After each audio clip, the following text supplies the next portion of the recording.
Hi everyone, how are you all? So today I'm going to discuss with all of you about the roadmap to clear this exam, that is UPSC CSE 2027 in your first attempt. Hi, my name is Pallavi Khanna and I am founder of Udesh Academy and I'm here to help all those aspirants जो बहुत ज़्यादा confused हैं और अभी college के exams हैं तो ख़त्म हुए हैं या फिर ट्वेल्थ के एग्ज़ाम्स ख़त्म हुए हैं और या अभी चल रहे हैं लेकिन स्टिल एक गो थ्रू करना चाहते हैं अपने आगे अपने करियर को लेके, जो सिविल सर्वेंट बनना चाहते हैं, ब्यूरोक्रेट्स बनना चाहते हैं और आके अपनी कंट्री नेशन को सर्व करना चाहते हैं. So this video is for all of you.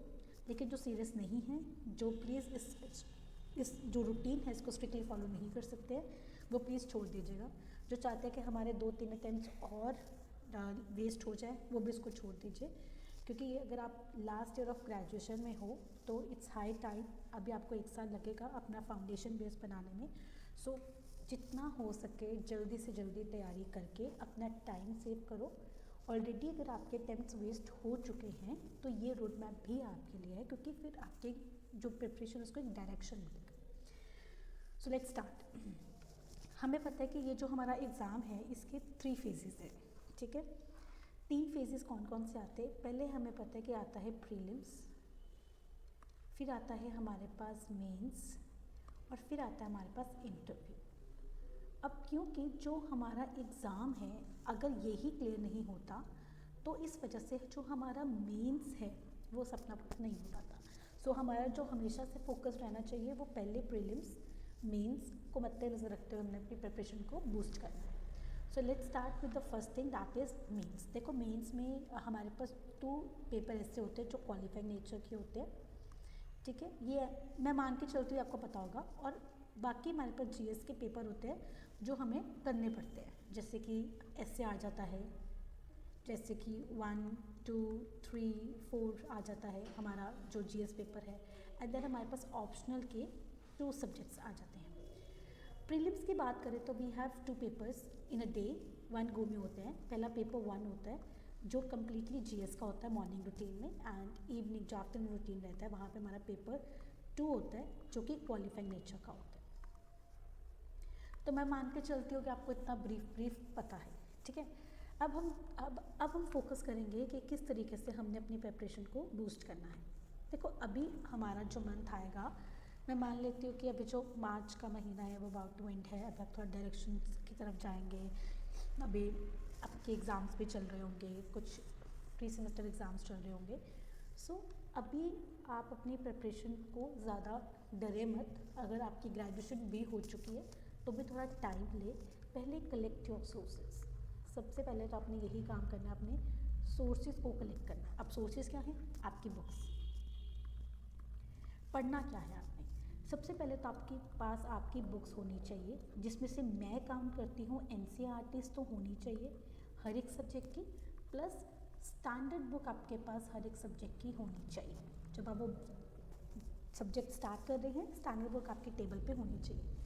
Second, PYQs की एक किताब जो शायद दृष्टि की आती है वो आप खरीद सकते हैं, ठीक है. दृष्टि की आती है, या सॉरी दिशा पब्लिकेशंस आती है, दिशा पब्लिकेशंस की किताब आती है वो आप रख सकते हैं. और उसमें भी आपको PYQs मिल जाएंगे. मैंने भी यही रेकमेंड की थी अपनी प्रिपरेशन के लिए. तो दिशा पब्लिकेशन क्या PYQs की किताब देंगे, उसमें पिछले साल के 20-25 सालों के PYQs मिल जाते हैं. देन हमारे पास आता है स्टैंडर्ड बुक्स जो हमने कर लिया. अब हमें चाहिए हमारे करंट अफेयर्स के लिए कुछ सोर्सेज. तो करंट अफेयर में मैं ये रेकमेंड करूँगी कि हिंदू खुद से पढ़ना, द हिंदू या फिर इंडियन एक्सप्रेस. अब ये आपके ऊपर है आपने कौन सा पढ़ना है. Both of these newspapers are equally relevant for your preparation. What I recommend to all of you is the Hindu. I know the language is kind of little bit थोड़ी सी डिफ़िकल्ट हो जाती है, बच्चों को नहीं समझ आती है. Then use dictionary for it. अगर still you find difficulty to read the Hindu then you can move to Indian Express. ये तो हो गया और वाला. इसके साथ साथ आपको PIB देखना है. सबसे इम्पॉर्टेंट है. जो 2025 का अटेम्प्ट हुआ था उसमें कम से कम नहीं तो 5 से 10 क्वेश्चन PIB से भी पूछे गए थे. Quite not similar but like topic वो हाईलाइटेड इन द PIB. तो एक साल हमें इस पर पूरा फोकस करना है. देन हमारे पास आता है इसके बाद बुक्स होगी, PYQs हो गए, फिर हमारे पास हो गया करंट अफेयर्स का. अब इसके बाद हमने अपने लगाने हैं मेंस के आंसर्स। तो ये मैं मान के चलती हूँ कि इसमें तो आप लोग कुछ भी कंपनसेट नहीं करोगे, कुछ भी नहीं छोड़ोगे, आपको ये सब करने पड़ेंगे at any how, at any cost.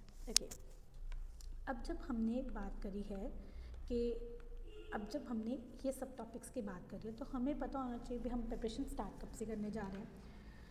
So, my viewpoint is to all of you. First of all, as I told you, there is 3 phases of this paper: prelims, mains, and interview. There is a 3 stages to prepare this exam. First of all, you need to make your foundation strong. So, पहले आपको अपनी foundation strong करना है.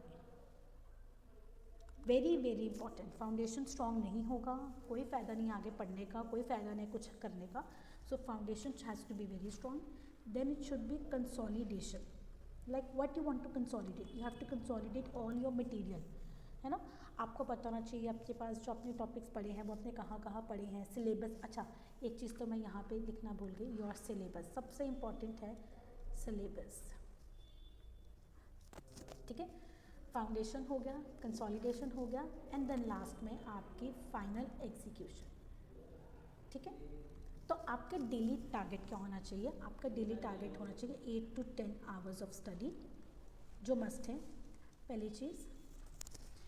और उसके बाद आपकी foundation strong होनी चाहिए। फाउंडेशन के लिए you need to refer your NCERTs। Then when you complete your NCERTs you move on to standard books. Then for consolidation, now how you can consolidate your material। देखो, आपने पढ़ा, 2 point of views होंगे आपके पास। कुछ reports पढ़ोगे, कुछ indexes पढ़ोगे, कुछ लेटेस्ट करंट सिनेरियोस पढ़ोगे, कुछ एग्रीमेंट्स, ट्रेड एग्रीमेंट्स पढ़ोगे, या फिर कुछ related to some data figures देखोगे, विमेन के रिलेटेड हो जाएंगे या जो भी होगा। आपने उन सब चीज़ों को कंसोलिडेट कैसे करना है, वेरी इंपॉर्टेंट। आपने कोई हड़प्पन सिविलाइजेशन साइट पढ़ी, दैट इज़ राखी गढ़ी, आपने वो पढ़ा। अब आपको पता कैसे लगेगा कि how Rakhigarhi is important. So you need to revise that full content in the perspective of means के what was the architectural design, what are the features of IBC, like town planning was different और other things were different, so you need to consolidate. Then final execution is you have to pile up all your notes in a very crisp format for your mains or prelims revision. Clear everyone? Sorted? Okay, so let's start 8 to 10 hours daily study pattern करना पड़ेगा आपको। सबसे पहले start with April से लेके जून तक you need to complete your foundation of NCERTs, ठीक है, प्लस स्टैंडर्ड बुक स्टार्ट कर। मैं कहूँगी, आपको रेकमेंड करूँगी, नॉर्मली स्टार्ट विद पॉलिटी या फिर इकोनॉमिक्स। हाईली वेटेड सब्जेक्ट्स होते हैं, बहुत टाइम कंज्यूमिंग होते हैं, और ये ऐसे सब्जेक्ट्स को क्रैमिंग से कम और ज़्यादा समझ के पढ़ा जा सकता है।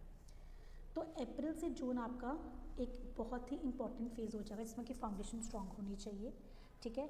और आपका ऑप्शनल, तो आपने इस टाइम पे इन 3 महीनों में what you need to do is everyone, you need to foundation strong करना है, सबसे पहला चीज़। देन आपने स्टैंडर्ड बुक पकड़नी है, कोई भी 1 सब्जेक्ट की, और साथ ही साथ आपने अपना ऑप्शनल भी चूज़ प्लस स्टार्ट कर देना है, ठीक है, ओके। और साथ ही साथ आपने डेली के, मैं डेली का काउंट कर लेती हूँ, फाउंडेशन में से आपने एक मेंस का आंसर लिखना है डेली, एंड साथ साथ में आपने सैटरडे एंड संडे को आपने कोई ऐसे लिखना है, वेरी वेरी इंपॉर्टेंट। तो इसको आप किसी भी हालत में स्किप नहीं करेंगे, ओके। चलिए, ये तो हो गया आपका पहला फेज़, ठीक है। अब हम बात करेंगे सेकंड, जो आएगा आपका जुलाई से सितंबर तक, ओके। अब ये क्यों इम्पोर्टेंट है ये भी आप थोड़ा सा जान लीजिए। जो ये फेज़ है, इसमें आपकी जो प्रिपरेशन है उसको एक तरीके का बूस्ट कैसे मिलेगा, बूस्ट मिलेगा। अब आपको अपनी स्टैंडर्ड बुक्स कवर करनी है, ठीक है, स्टैंडर्ड बुक्स कवर करनी है सबसे पहली चीज़। Then you need to cover your optional at least 70%, very important. And उसके बाद जो आपने करना है, ऑप्शनल हो गया आपका, स्टैंडर्ड बुक्स हो गया, then start with mains answer writing, और आपकी MCQs होनी चाहिए। MCQs कैसे होंगे? 50 questions every day, you need to sort every day 50 questions MCQs, and that has to be like according to your subject. तो आपको जुलाई से सितंबर तक क्या पैटर्न फॉलो करना है 8 to 10 आवर्स के लिए? आपको अपनी स्टैंडर्ड बुक्स करनी है, आपको अपना ऑप्शनल 70% कंप्लीट करना है, आपको अपना मेंस आंसर राइटिंग करना है एवरी डे। वही अभी आप पहले एक क्वेश्चन कर रहे थे, अब आप रोज़ के एटलीस्ट आप 2 क्वेश्चंस तो करोगे। एंड देन MCQs में अगर हम बात करें तो 50 क्वेश्चंस आप एवरी डे अटेम्प्ट करोगे MCQs के फॉर्मेट में फॉर योर प्रीलिम्स। अब यह हो गया जुलाई टू सितंबर हो गया। अब सोचो अगर आपने ऐसे कर ली प्रिपरेशन तो अक्टूबर से लेके दिसंबर तक, ठीक है, अक्टूबर से लेके दिसंबर तक आपका वर्कलोड कितना कम होने वाला है, देखो कैसे होगा। I let you know. आप अप्रैल से स्टार्टिंग कर रहे हो अपने आंसर्स लिखने की, अप्रैल मई जून, कितने मंथ्स, कितने डेज हो गए? मैं मान लेती हूँ 30 डेज अप्रैल के ही हैं, 31 एंड 30। अप्रॉक्सीमेटली आपने कितने मेंस के आंसर लिखे हैं मैं बता रही हूँ अभी आपको, इट्स 61, 91, तो 91 तो क्वेश्चंस आपने यहीं पे लिख दिए हैं। अच्छा, अब जुलाई 31, अगस्त में 31, सितंबर में 30, इसमें आप हर दिन के 2 क्वेश्चंस लिख रहे हो, कितने हो गए? 31, 31 कितने हो गए आपके पास? 62, 92, दैट इज़ 184। ओके, अब आप लिखोगे, ये तो हो गया अप्रैल से जून तक, ये हो गया जुलाई से सितंबर तक, अब हम करेंगे अक्टूबर से दिसंबर तक। सो यहाँ पे 31, 30 एंड 31, इसमें भी अगर आप 2 क्वेश्चंस करो 184 क्वेश्चंस, ठीक है। तो मैं ये मान के चलती हूँ कि अगर आप इतना बेसिक भी कर लेते हो ना, एवरीडे बेसिक भी कर लेते हो, तो भी आपके कितने क्वेश्चंस हो जाएंगे टिल दिसंबर? 184, ये हो जाएगा 368 plus 91, that is 559, more than enough, sorry 459, 450 questions आप कर चुके हो टिल दिसंबर, ठीक है। आपने इसमें ऑप्शनल के अलग ही करने हैं, ऑप्शनल आपने अलग क्वेश्चंस अटेम्प्ट करने हैं, उसकी कोई काउंटिंग नहीं है, उसके तो आप अगर हाफ मिनट टेस्ट भी लगा रहे हो तो भी कम है, क्योंकि आपकी एज ऑप्शनल से बनती है, एसए से बनती है और एथिक्स से बनती है। मोस्ट इंपॉर्टेंट सब्जेक्ट्स क्या होते हैं इस प्रिपरेशन में?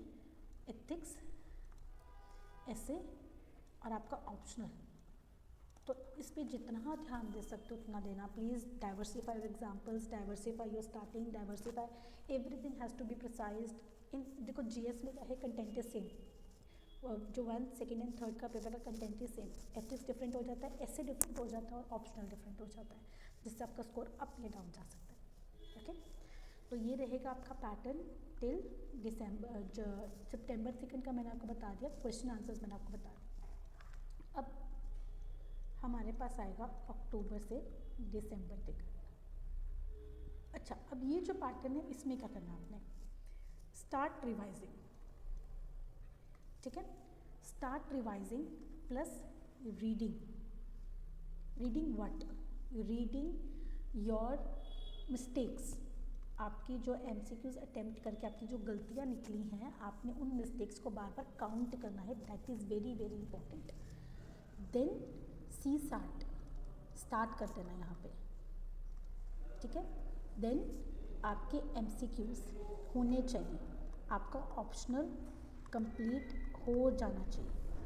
दिसंबर तक पर सारा सिलेबस वाइंड एंड अप कर दो everyone, that is the last thing to all of you. So if you like this kind of pattern let me know. अब मैं आपके साथ अपना करंट अफेयर्स का ओरिएंटेशन डिस्कस करूँगी, where we discuss the orientation of current affairs, जहाँ पे हम लोग करंट अफेयर्स कितने पढ़े, कैसे पढ़े, कहाँ से पढ़े, वो एक सेशन रहेगा, एक वीडियो रहेगा। Hope you like this video, please share with your friends and let me no if you need the structured study pattern या plan for the year starting from 1st April to 31st December 2026.